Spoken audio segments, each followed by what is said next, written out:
Ayan guys, welcome to my channel. Nagsaing po ako ng malagkit, gagawin ko pong biko. Ayan, malapit na po, 9 na lang po.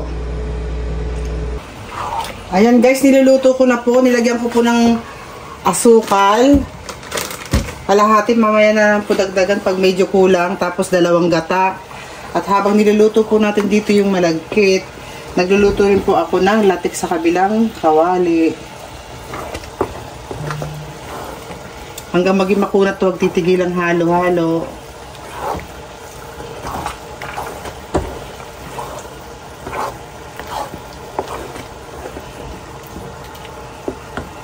Nilagyan ko na rin po siya ng konting asin, kapiranggot lang po.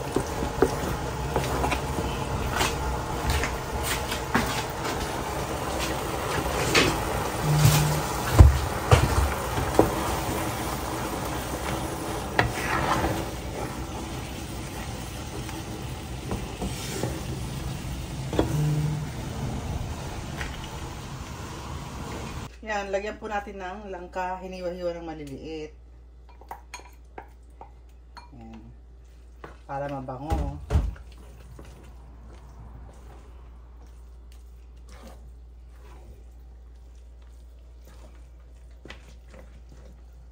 Ito naman, konti pa.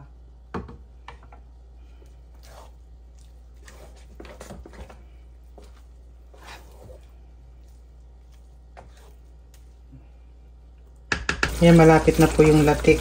Nagbuo-buo na. Buo-buo na po. Malapit na yan. Mga 20 minutes na lang. Ito naman po luto na. Lalagay ko siya sa pack kasi titinda ko. Yan. Oh guys, ayan. Tapos na po yung aking biko. Ito po yung kinalabasan. May sobra pang pangkain. Pangtitinda ko po to. Ito naman po yung latik, malapit ng maluto. Ayan.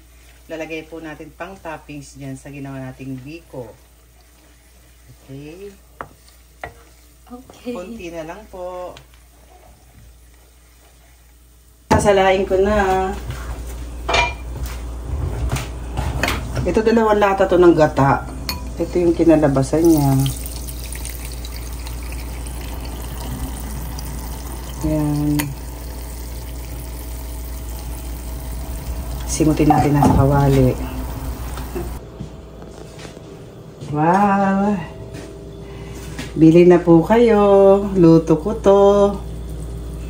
Ayan guys. Dagdagan pa natin yan mamaya-maya pag may nagsobra.